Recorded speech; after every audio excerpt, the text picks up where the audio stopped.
Hello అక్వామ్యాన్ WhatsApp, నేను మీ రఘురామ్ రాజా. సమస్య మీద సమస్యలు వస్తున్నాయి మాన్స్టర్ ట్యాంక్లో.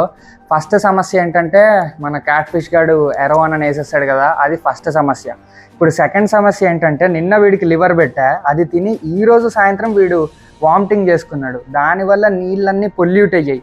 ఆ నీళ్ళన్నీ పొల్యూట్ అయ్యడం వల్ల ఇప్పుడు ఈ ఫిషెస్కి ఆక్సిజన్ సరిపోవట్లేదు అనమాట. అవి బ్రీత్ తీసుకోలేకపోతున్నాయి నీళ్ళు ఇన్ఫెక్ట్ అవ్వడం వల్ల. అది సెకండ్ సమస్య అయితే. ఇప్పుడు థర్డ్ సమస్య ఏంటంటే ఈ ఆక్వేరియం వెయిట్ వల్ల ఇదంతా వంగుతుందనమాట. ఇదంతా లోపల ఏం లేదు, లోపలంతా డల్లా ఖాళీగా ఉంటుంది. సో ఆ ఖాళీగా ఉండడం వల్ల దీనిపైన అది ఆగట్లేదు అనమాట. అది ఆగకి ఇప్పుడు ఇది వంగిపోతుంది. ఇప్పుడు ఫోర్త్ సమస్య, ఇది సడన్గా పగిలి కింద పడిపోకముందే మనం దీన్ని షిఫ్ట్ చేయాలి. ఇది సుమారుగా ఒక 250 కిలోస్ ఉంటుందేమో. ఇది అయితే అసలు 250 కిలోస్ ఆపలేకపోతుంది. ఈ తలుపు అయితే అసలు ఓపెన్ కూడా చేయలేకపోతున్నా. మొత్తం ఈ తలుపు పైన ఆగుంది అనమాట వెయిట్. సో ఇప్పుడు ఇది ఇంకా లాగ్ చేస్తే ఇది